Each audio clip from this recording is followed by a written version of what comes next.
Hey, it's Samuel, and this time I'm coming to you from sunny Silver Spring, Maryland. Relatively Prime couldn't have happened if 340 people hadn't dug deep between their couch cushions and backed it on Kickstarter. For this episode, I want to single out Richard Lucas, Alan Farrell, Dwayne, Carol O'Hearn, and Alex Liu, as well as my Kickstarter producers, Daniel Murphy and Edmund Harris. But don't worry, if you don't have a couch, you can still help out by rating and reviewing the show on iTunes. I'm sure you've heard this a lot, but this is really a huge part of how iTunes determines which shows it lists as popular. At last count, Rel Prime had 46 ratings in the US store. I know that we can get that up to at least 50 by next week if we all work together. For the last couple of weeks, I've been telling you about Exatex posters and their amazing posters of Pi and the complete works of Shakespeare, all of which are made up of the actual contents of Pi and the complete works of Shakespeare in tiny, tiny letters. But what I haven't told you is that they also make necklaces and keychains. You can get the first 3,445 digits of pi, or the first 739 prime numbers, all of them fitting into a tiny area of less than half of an inch on a necklace or a keychain, and let everyone know that you know just how awesome mathematics is. Find out more at exatexposters.com. That's EXATEXT posters.com. And now, for Relatively Prime. Other duties as assigned. I think mathematicians do this all day.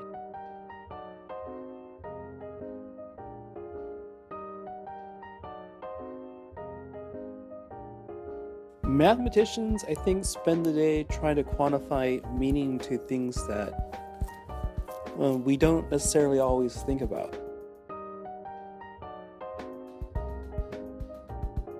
They hunch over desks with large pieces of paper in front of them and really big pencils, those like really, really big pencils, so that when they sharpen it, they don't just immediately just lose the pencil. I think mathematicians spend a lot of time wondering how to make a living by being a mathematician. I just imagine you're just furiously using pencils all over the place, and I think you have furrowed brows and stick your tongues out of your mouth. You're just thinking really hard.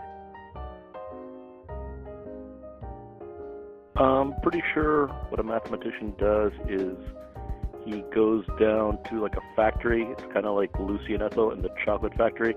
And there's a conveyor belt with math problems to come along, and he grabs them and he solves the math problem and puts it back on the conveyor belt.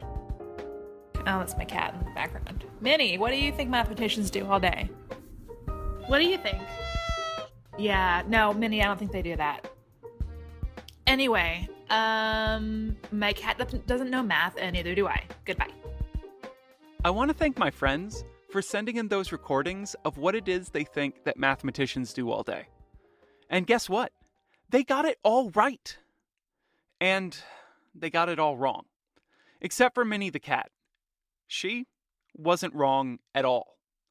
Mathematician is an insanely broad job title. It can encompass everyone from professors to government employees to podcast hosts. Yes, I still consider myself a mathematician. Hey, no, I am.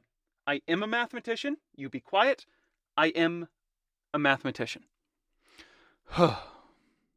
And all of these different types of mathematicians, they do very different work in very different ways. Except for that one constant. Okay, except for those two constants. What Minnie just said, and that they all do mathematics. This is Relatively Prime, work in the mathematical domain. I am Samuel Hansen, a mathematician. On this episode of Relatively Prime, I bring you two interviews with mathematicians talking about exactly what it is they do in their very different jobs.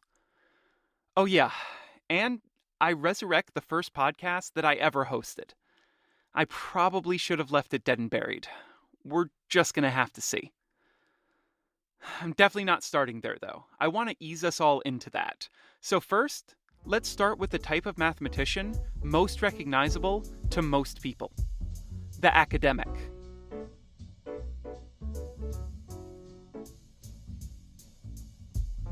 Okay, so first thing I will need from you will be for you to say your name and basic introductory info. Sure. Oh, I'm so good at this. All right. My name is Anna Haensch, and I'm a professor of mathematics at Duquesne University in Pittsburgh, Pennsylvania. See, we've done this enough that you are now good at that. It's easy now. And so, Q, tell me what you do. My job title is that I'm an assistant professor in the Department of Mathematics and Computer Science. But what this means is that what I actually do varies greatly depending on what month of the year we're in. So my life is basically split into two pieces: semester and non-semester. So when I'm in the semester, the way my life looks is just totally different from the way it looks when I'm out of the semester. In the semester, I'm being a professor, which means I'm teaching classes and holding office hours and planning lectures and meeting with students and doing a lot of things around the department, which if you've been to college, you can kind of guess what that looks like because it looks exactly like how it seems from the outside, right? And then during the non-semester part of my life, then I'm usually traveling. So this summer was actually a great example of what my non-semester life looks like. I almost circumnavigated the globe for mathematics. So I went from the Pacific Ocean on the Hong Kong side all the way to the Pacific Ocean on the California side, stopping at many, many points along the way. And it was mostly for math and conferences. So I was meeting with a collaborator in Hong Kong for a month, and I had a workshop in Lumini and right outside Marseille in France. And then I stopped off to visit my family and some friends in Europe. And eventually I went onward to the West Coast where I had a conference in Oregon and a conference in California. And then I was back in Montreal visiting a friend for a while, and then down to DC for a conference. So it's just like being slingshotted around the globe. And it's a week of intense conferencing and then maybe a little bit of relaxation. Week of intense conferencing and then maybe go visit your family. This is how my life looks. I don't know if that's typical, but certainly there are a class of mathematicians for whom this is typical. I can say that. That's a very mathematical way of phrasing that. Uh, There exists a subset, a non-empty subset at that. Certainly, because I'm in it. I mean, the conferencing and the travel thing aside, for the actual, say, semester part of your life, could you explain a little bit more detail what your actual work responsibilities are? Sure. So my work responsibilities are threefold, we'll say, and this is pretty typical across academia. The expectations of me by my university are split into a service component. This is like service to the university, service to my department, service to my profession. And this includes things like serving on committees, advising students, helping organize conferences and events and things like this, refereeing papers, writing reviews. This is all under the service umbrella. Then I have my research expectation. So research is like actually doing new math. So this is publishing papers, working with collaborators, and anything that's towards my research goal. And then there's the teaching component. That's the third component. And teaching is exactly what it sounds like. I have some number of classes I have to teach each semester, and part of teaching is the preparation of materials, right? So even though for a particular class I'm maybe only standing in front of them for 3 hours a week, there's a lot of pre-preparation that goes into it in writing lesson plans and all of that. And then after class, there's all of the assessment type stuff that I need to think about. So how am I going to evaluate students, the actual grading of students, thinking about little tweaks I need to make in my course plan to adjust to what is always kind of an evolving classroom, right? You never no two groups of students are exactly the same, and you always notice this every semester. You can't really have a set game plan, right? There needs to be a lot of wiggle room. So teaching is pretty consuming during the semester.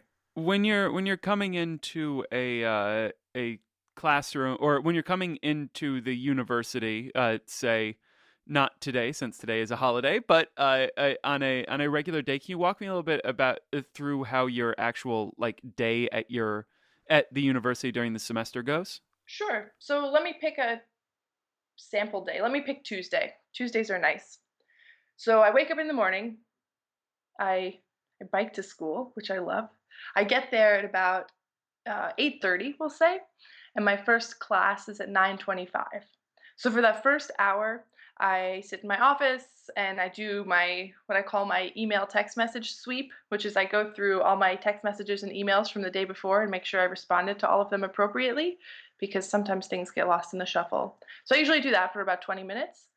And then I look at what I'm going to teach that day. So my 9:25 class is calculus. So by 9 o'clock, I'm sitting there looking at my lesson plan, which I've already written up. So I'll sit there and I just kind of flip through the pages. It's usually about a 6-page stapled together handwritten thing that I put together at some point in my life. And maybe I'm teaching, I don't know, last week I was doing some stuff with composition of functions, new functions from old. So I casually flip through this thing and look at like what are some examples I want to do, and I think about, oh, maybe I'll change this example to that, and I write myself some little notes in red on the page, make sure I'm ready for class, and at 9:25 I go down and teach. So I teach for an hour and 15 minutes, and that's, sitting in front of a room teaching. We've all seen that before. After I teach, I go back to my office. I try to write down any notes of anything that happened in class that's important to me. So, for example, I reuse my lecture notes year to year, but after class, if something went really well or went really poorly, I'll make a little note in the margin on my lecture notes like, oh, definitely do this, or oh, horrible example, never use again. And then from 11 until 1 o'clock, I have my office hours. So this means I sit there with my door open and students can drop in with questions. And some days there's a line down the block of people to see me, and some days nobody comes. Usually there's a strong correlation with how much homework they have due that week, right? So I can kind of guess week to week when my office hours are going to be really packed. So this is students from any of my classes. So I'm teaching calculus, discrete math, and number theory. And they'll come in with homework questions or just general course questions or whatever, any kind of stuff they come by with. That lasts till 1 o'clock. And then at 1 o'clock they're over and I have until 1:40 to go source some lunch in some way. So I usually run over to the cafeteria, grab some lunch very quickly, zip back to my office and sit down and do the same thing now for discrete math that I did for calculus in the morning. Namely, I sit there with my lecture notes, which are already written up from maybe the day or two before, and I'll just flip through them kind of slowly for about 10 minutes just to familiarize myself with what I'm teaching so that none of the definitions come as a surprise and I can kind of suss out which examples are going to be difficult and not, and get a good lay of what the class is going to look like. I prefer to not look at my lecture notes when I'm teaching, just because then it comes across as a little bit dull, I think. So then at 1:40, I go down to teach my discrete math class, and that lasts for an hour and 20 minutes. So I'm talking about logic and biconditional statements and all that. And after that class, I go back up to my office. And now, let's see, this brings us to 2:55. I do the same thing. I write down any little notes of things that happened in class that might be important, or maybe some certain aspect that I wasn't able to cover so I can remember to cover it next time. And at 3 o'clock, I have a meeting with one of my research students. So I have two undergraduates working for me right now. They're kind of I guess technically they're called my research assistants, but they are doing their own research projects that I've put them on. And I meet with each of them for about an hour a week, more or less, depending on what kind of needs they have for the week. So I meet with him for about an hour, and he just tells me about what he's been thinking and what's confusing. And I usually work through some things with him and maybe just give him a gentle nudge in the right direction, and off he goes. And that brings us to maybe 4 o'clock, and then my day is done. Well, sort of. And then I start thinking about what needs to happen tomorrow.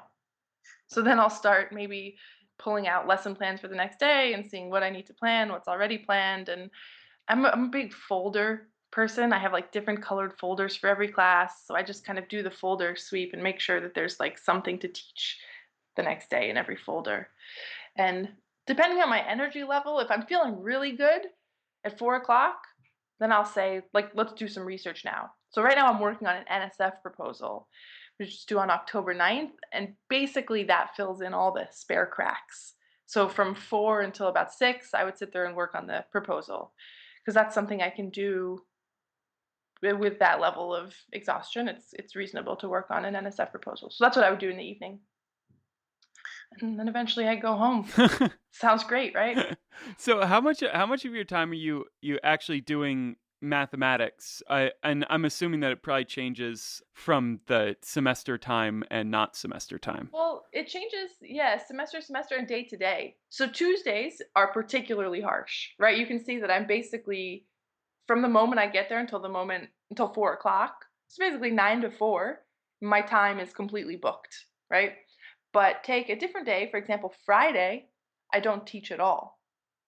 So Friday, I'm doing math all day long, right? So Friday, I'm working on a paper right now and I'm trying to write some code for this paper. So I'll just be sitting there writing theorems on the board and working on scratch paper and actually doing math, sitting there thinking, which usually looks like me sitting in my chair with my feet up on my desk, staring at my board with kind of a grim look on my face.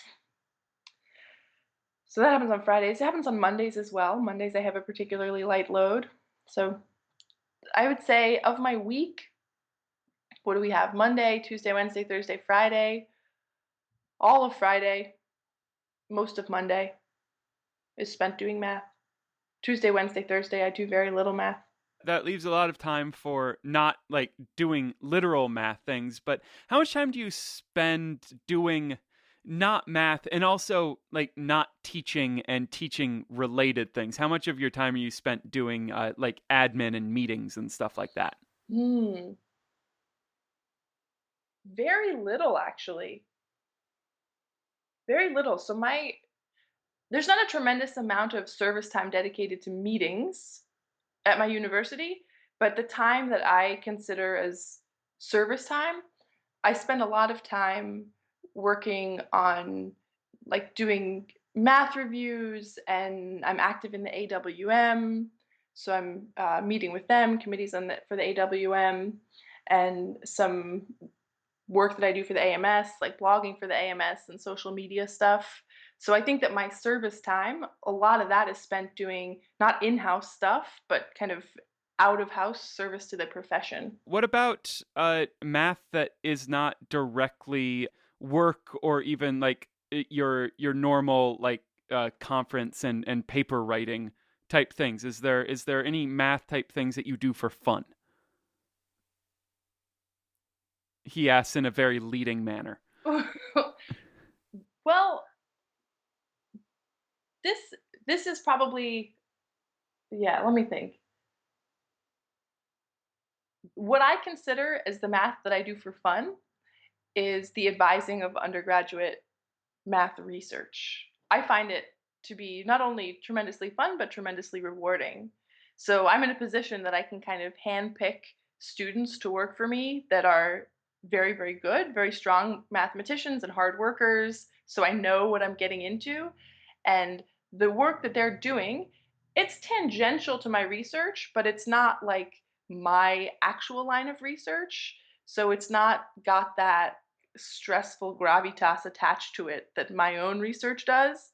So I find the meetings that I have with my research students are always, they buoy me sort of.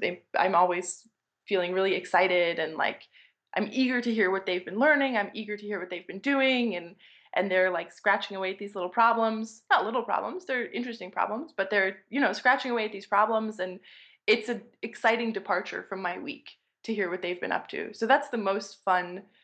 I meant that I your do. podcast. Oh, oh, like that. Hey, see, I can't even remember what. It's so hard. Ah, Very leading. Very leadingly. ask me again. You could just talk about it. Okay. Yes, there's something that I do. So actually, yes, I co-host a podcast with my best friend, Annie Roram.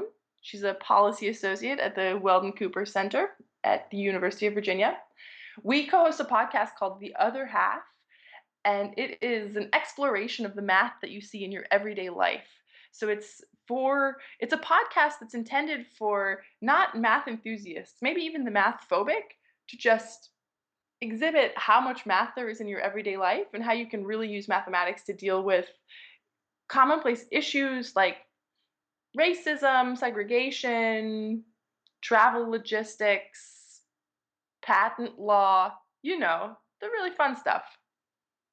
So that's something that we work on, and we spend a fair amount of time each week going back and forth, talking about new topics, and it's really fun. And that just so happens to be a sibling podcast to Relatively Prime, because it is on the Acme Science Network. I'm not sure that I even mentioned the name just now. The podcast is called The Other Half, and if you're interested, you can find it on iTunes or at our website, theotherhalf.acmescience.com. There you go. You need to get really used to just slipping that into conversation. I know I'm bad at this. you get used to it as it goes along. And do you do any sort of like in your downtime when you're winding down? Do you find yourself doing a lot of like recreational mathematics? You're doing like little arithmetic tricks in order to better go to sleep. Well, they don't help me go to sleep. A few things that I do is that I have a Feedly account that's populated entirely by math blogs, and I like to read that when I wake up. So when I have my morning coffee, I like to see what all the math bloggers have been blogging about all night. That's really fun to just get me in the zone. And sometimes I like to do the MAA minute math. It's a lot of fun when I have like big research time and I'm feeling maybe bogged down by my own research. I'll just go do minute math and I feel very accomplished. Although I think they're intended for high school students. Nevertheless, the problems are always really fun. So they're like fun little puzzles. And yeah, I do a lot of mathematical reckoning in my head all day, every day, probably way more than is normal, but it's just maybe I don't really notice that I'm doing it. Anna, thank you so much for walking me through what your days are like and what your job is. Yeah, you're welcome, Samuel. Thank you so much for talking to me. And now for a counterpoint, let's hear from a mathematician who works at a company that I guarantee you've heard of. I'm Kristin Lauter, and I am a principal researcher and research manager for the cryptography research group at Microsoft Research. Hey, so if you could start by telling me what it is that you do at Microsoft Research. Well, I'm a full-time researcher and research manager at Microsoft Research, and I manage the cryptography research group. Cryptography is very important for internet security and e-commerce, and is a fundamental area of research of importance to Microsoft Research. So I do both cutting-edge, kind of state-of-the-art research on crypto systems, both trying to improve the state-of-the-art of crypto systems and also to understand cryptanalysis, the best-known attacks on these systems. And this type of research is important for Microsoft from the point of view of deploying the best possible solutions for protecting our products and our internet communication. Beyond doing this research, what are your other responsibilities at work? Well, I'm a research manager, which means I manage a team of researchers. I interact with other research managers and leadership within the company. We also, as part of our job, we have the opportunity to interact with other parts of the company, product groups who may be interested in using our technology, interact with engineers and engineering teams, to try to build solutions that could be useful to the company. So in addition to my research role, there's certainly an active management and interaction with other parts of the company.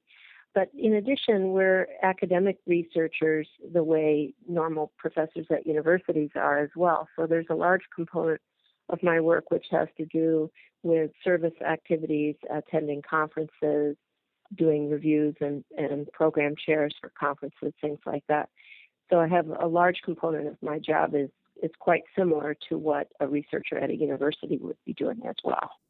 Now, beyond these like management and going to conferences and things, what are the things that your day is usually actually filled up with? Like the things that you, like when you get into the office that you actually start to do? Well, that actually changes over the course of the year. Different time periods during the year are different, and different years have been different than others. So one thing that happens in the summer is that we have a lot of interns that come from graduate programs to come and do internships at Microsoft Research. So we typically have a lot of graduate students around in the summers. The size of our group usually at least doubles due to research interns in the summer.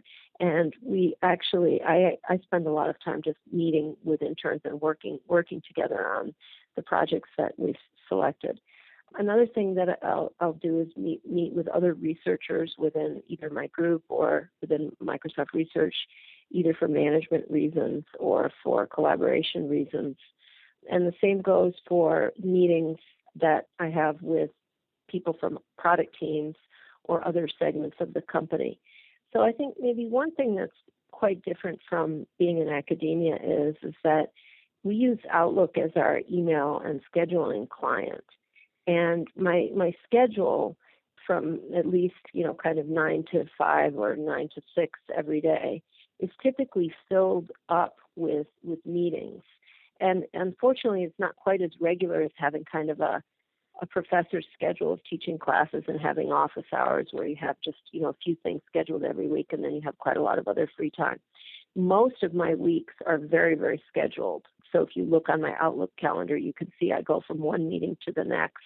I sometimes lament the fact that, if I start the day running 5 minutes behind, then every meeting that I have all day, I start 5 minutes late. And so it kind of always gives me the feeling of being very busy, very scheduled, and often frequently running a little bit late. So how much of your time do you think you're actually spending doing mathematics? Well, again, that's something that has changed over time. So one thing that's important to note is that I do research in both mathematics and computer science. So I'm in a computer science research lab, and cryptography is a discipline that spans both areas. So some of the research I do is truly number theory. Some is truly computer science, either CS theory or crypto protocols work. And some of it is in between. Quite a lot of it is kind of computational number theory or algorithmic number theory having to do with kind of efficiency improvements or attacks on crypto systems, that kind of thing. So I would say I've looked at this at various times, kind of a snapshot at various points in my career. And I think what is certainly true probably for most people that are at roughly my stage of the career is that I've gotten so much kind of management and administrative and service-related duties to the community that it diminishes the amount of time that I have just for doing research. But I would say probably 40 to 50% of my time is still devoted just to doing research or writing up my research results. And Microsoft researchers publish very actively and are judged on a year-to-year basis based on their publications. So I have a very active research profile, publishing anywhere between 5 and 10 papers a year, typically. When you're doing this mathematics and computer science research, or how are you actually doing it? Like, is a lot of it collaborative stuff? Is a lot of it at a whiteboard or a chalkboard? Is a lot of it just in front of a computer? Oh, well, that's a good question. So that's one of the things that I love about Microsoft Research and also about being in the computer science field is that almost all of the research is very collaborative. For example, with interns, I'll typically work in my office and we'll write on a whiteboard. I also collaborate quite a bit over Skype with external colleagues. There it's harder to use a whiteboard to collaborate, but we're able to, by hook or by crook, send information back and forth across the video camera. Internally at meetings with other researchers, we'll often be in a conference room and then write on the whiteboard as needed in order to flesh out ideas. So it's almost entirely collaboration. And I also, because of my area, would sometimes rely on doing a few computations. So I'd have Hari or Sage, open on my laptop or desktop, and would just type in a few commands and different examples, checking out how things happen. So both writing on a whiteboard and looking things up on the web for references and actively doing computations with computer software packages. That's typically what the research would consist of.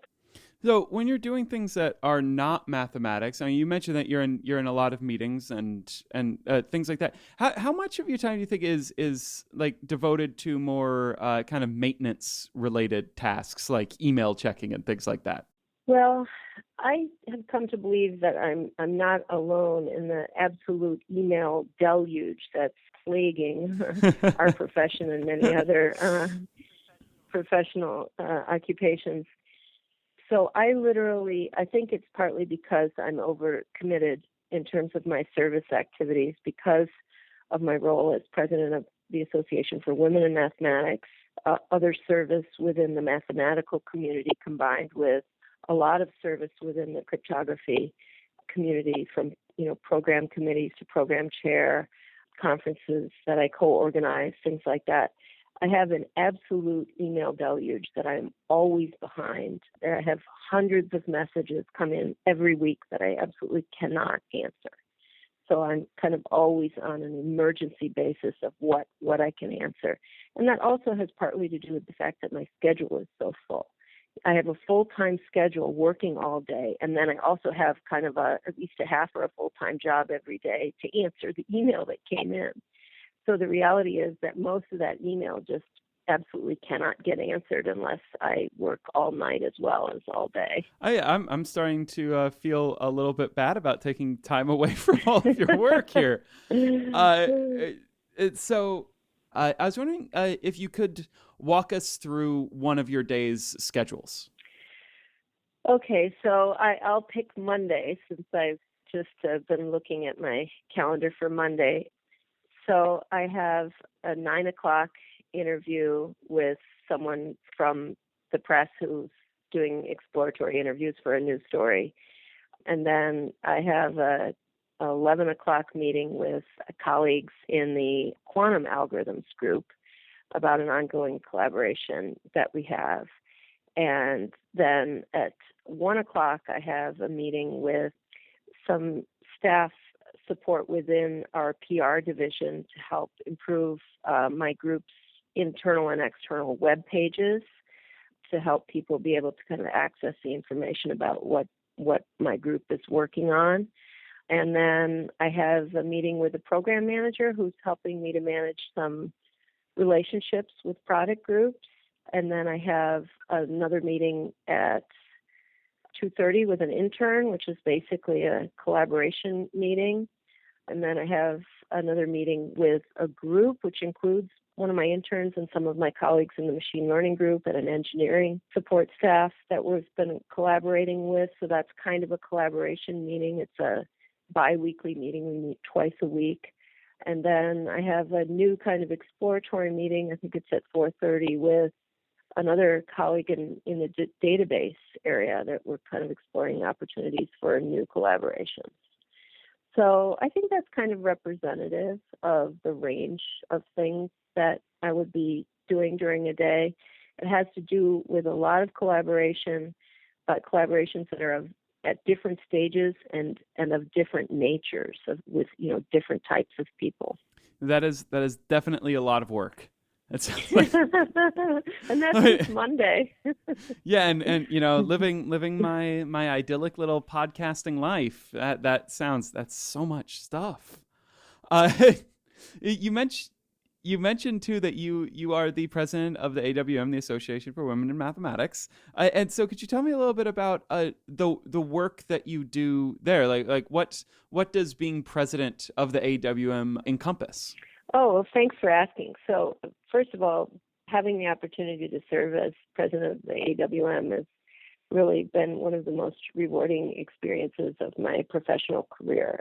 It's something that I'm truly thrilled about. So, if I characterize it as a lot of work, it is a lot of work, but I'm not complaining. I'm very happy to be able to be engaged in this manner. Honestly, it's more work than I thought it would be because it is a huge organization, more than 4,000 members. When I looked at the number of committees, active committees that we have of primarily professional women mathematicians volunteering, we have more than 100 volunteers serving on our committees. So just think about even just managing a portfolio of committees with that many volunteers serving on them. So that's just an ongoing task, is making sure that we are staffing our committees with appropriate people. And these are committees that are doing anything from selecting prize winners. We give a number of research prizes. We give prizes associated with teaching and professional service. We give a prize to undergraduates. We interact with all the other professional mathematical societies, MAA, AMS, SIAM, and other professional societies. For example, doing jointly sponsored lectureships at the main meetings. So there's a lot of kind of routine maintenance like that. But I also have a lot of new initiatives that I've been pushing. So things like trying to get corporate sponsors for the organization. We run events like our biannual research symposium. So doing the planning for events like that. We're launching a new initiative to engage more directly with governments to argue on behalf of diversity in science. So setting up new initiatives. Anyway, I could probably just go on and on and on, but I sometimes have weeks that are actually dominated by AWM service activities. But then I also have to kind of push it aside at times in order to get other things done, such as my research and my obligations to my employer. Is there any, I guess, sort of mathematics that you engage in for fun during your week? Oh, well, I would have to say that the collaborations that I have chosen to work on, that are primarily, math or computer science, but on the problems that are within my own research agenda, I consider all of those fun. So these are problems that I'm truly motivated by, that I think are important problems. And whether it's me thinking about them and making progress, or if it's me just interacting with my interns or catching up on what my interns or collaborators are doing, I consider all of that really fun. But honestly, I can say that I don't do anything that's kind of recreational. It's been years since I had time to just kind of fool around with a problem or an area that I was not seriously engaged in. And that's something that I hope for when I retire, is that I will have more time to just think about interesting areas of mathematics that are not directly relevant to my current mission. Well, thank you so much for walking me through the work that you do. Oh, thank you. It's been a pleasure talking with you. I want to thank Anna and Kristin for giving me their time to help us better understand exactly what it is that mathematicians do all day. And I need to apologize to them for making their interviews coexist with what I'm about to put in your earbuds. And while I'm at it, I want to say that I'm sorry to you as well. Really, I'm sorry. Ladies and gentlemen, may I present to you the triumphant return from the podcast graveyard of the best podcast to ever combine pitches for frozen slushy businesses and differential equations. Combinations and Permutation! I'm a pepper, you're a pepper, he's a pepper, she's a pepper. Wouldn't you like to be a pepper too? Oh, God. Well, thank you. You just gave me my intro. I don't believe you.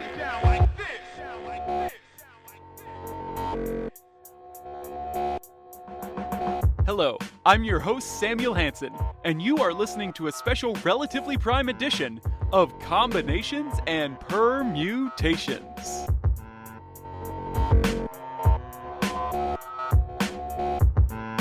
On today's episode, I bring back your favorite Combinations and Permutations guests to check in and see what exactly it is they do all day as mathematicians.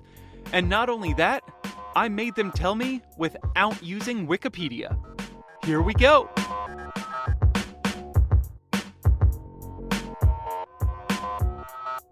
Hello and welcome to Combinations and Permutations, the mathematical podcast that is one last time coming to you from the mailroom in CDC Building 7 here at the University of Nevada, Las Vegas. That is right, everyone. We're back.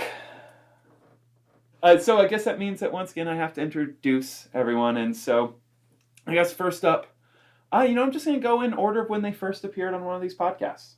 So I have a panelist that was on the very first show.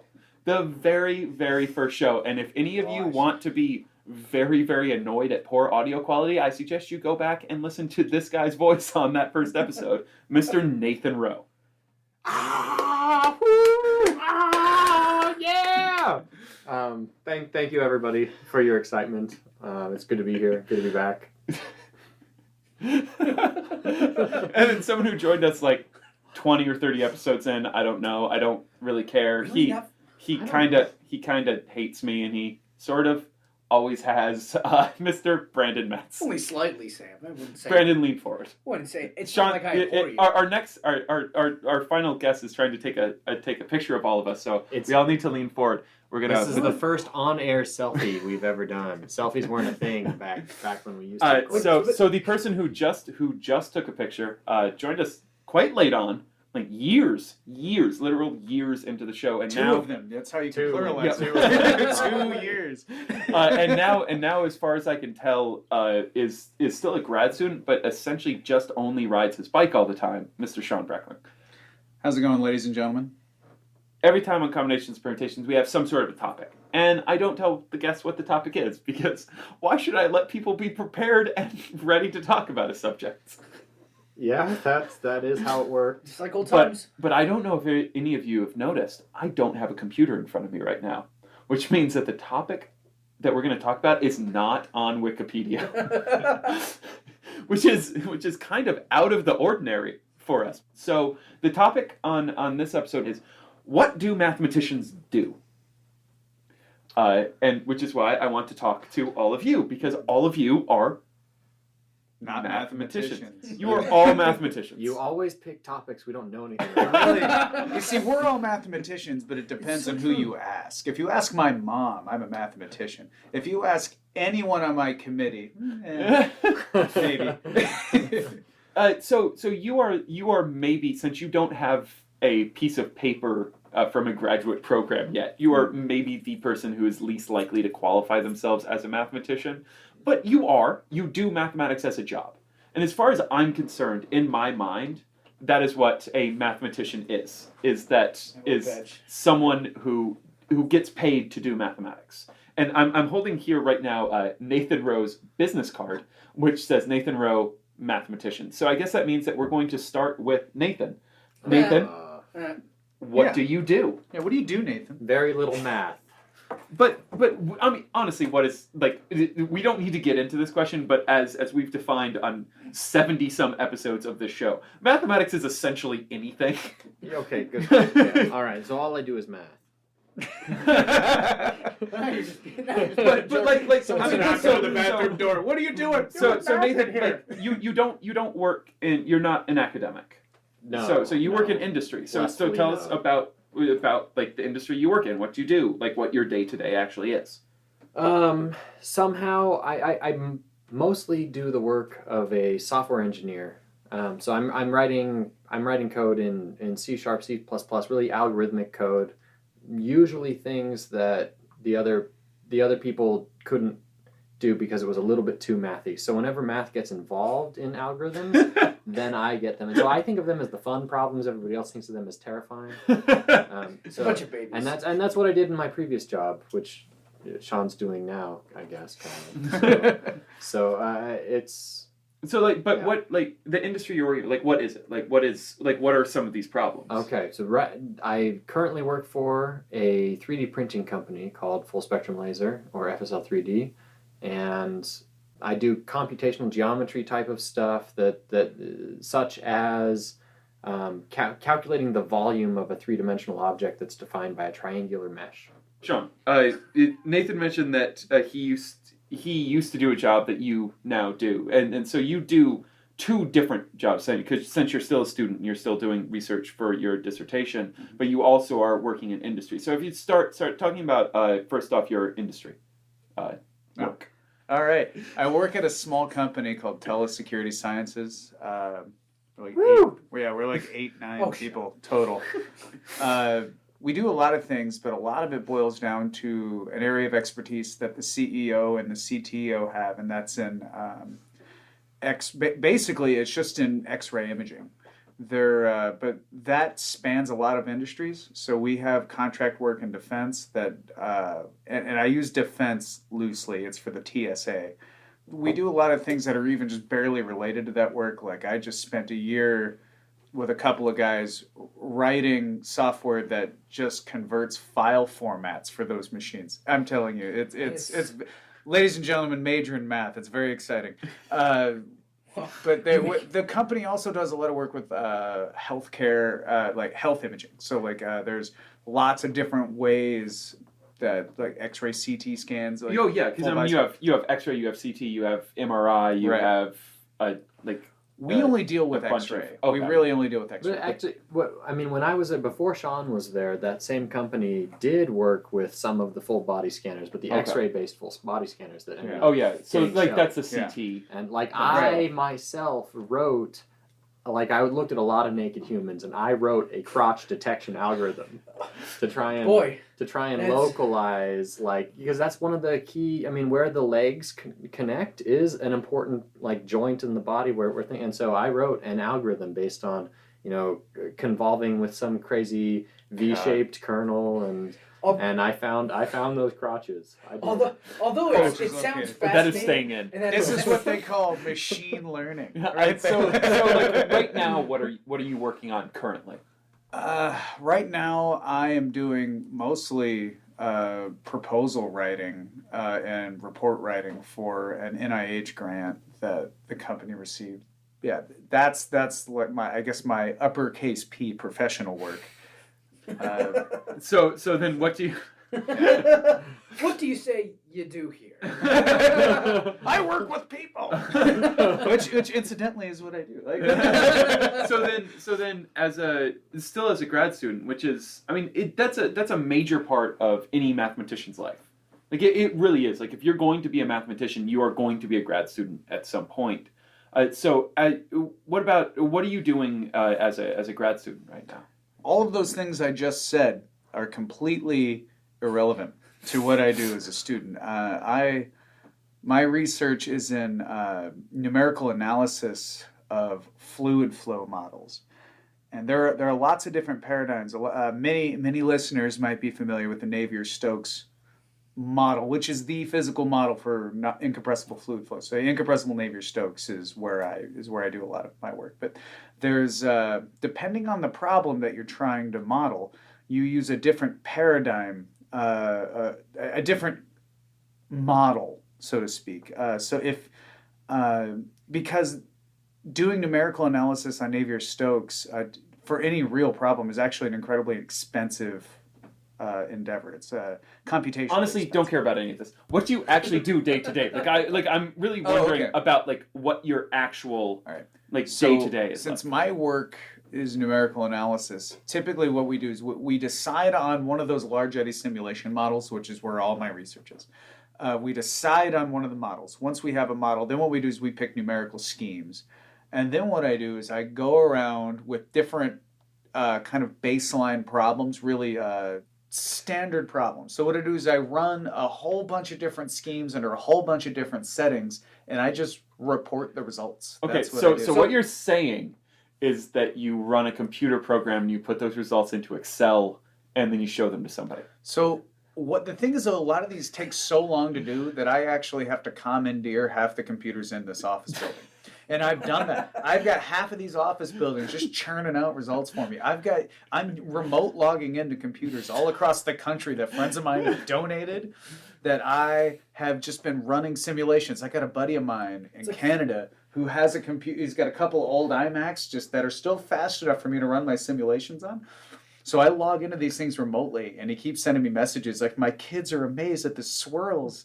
Okay, so all joking aside, Brandon, what the honestly, I have not talked to you for 4 years. I believe you got some sort of advanced degree now. So what is it that you do? So Go on. He divines. That's good. Yes. Divines. Just say. I find water in the desert. No. You're water finding now? No. What I meant to say is that I design mathematical models for slot machines. That's really what I do. Okay, I so stare at you're Excel, like, all day you're a long. professional asshole.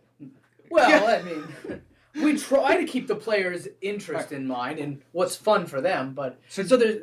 Oh, sorry. Do you have just do you just do the math models? Do you have any say into like the game itself? No. We also actually we also get to give our input into the actual game design. Ooh, okay. So can you do a So favor who for designed me? Kitty Glitter? That's my favorite one. Kitty Glitter is actually, amazing. I'm into Pink Diamond.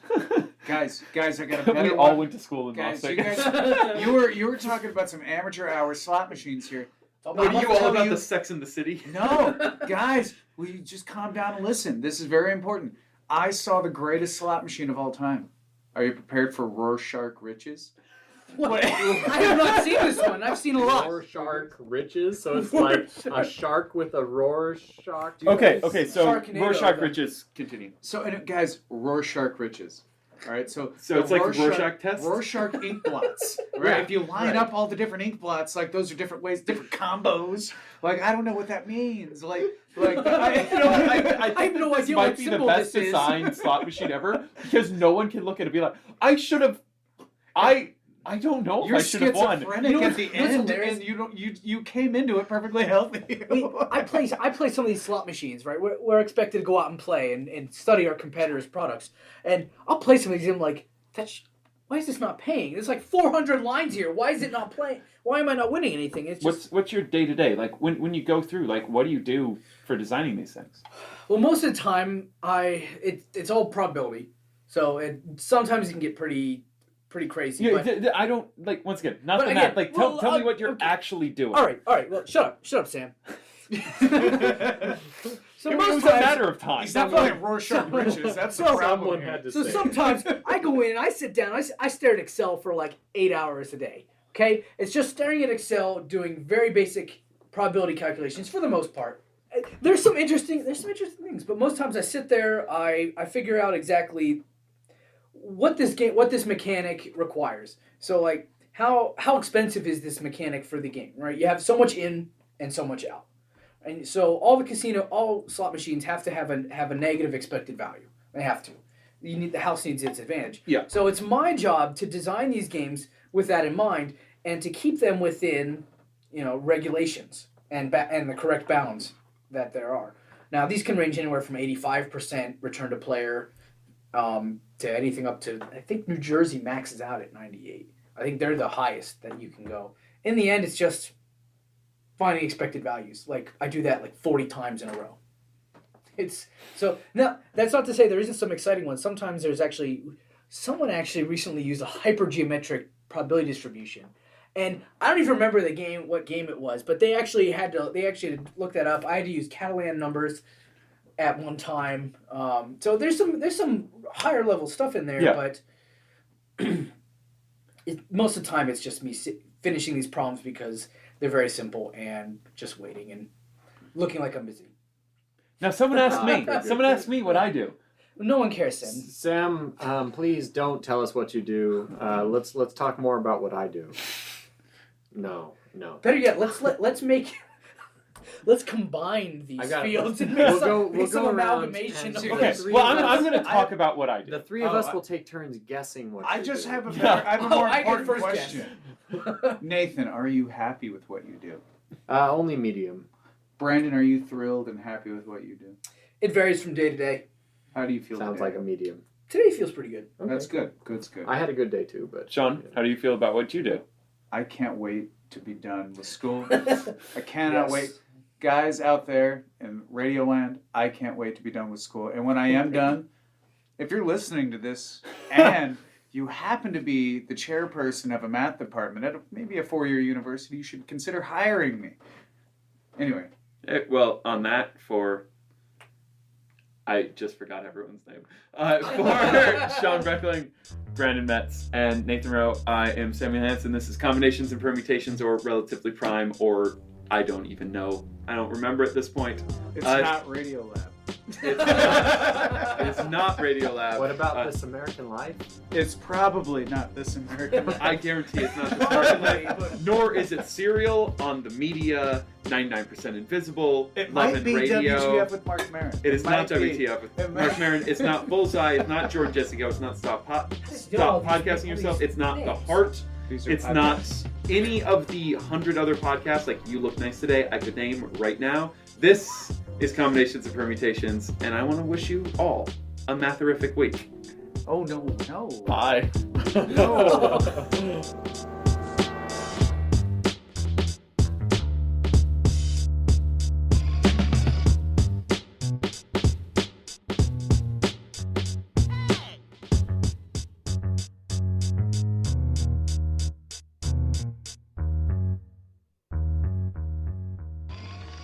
Hello, this is Jacob Friedman from San Francisco, and that is all the time that we have today for this episode of Relatively Prime.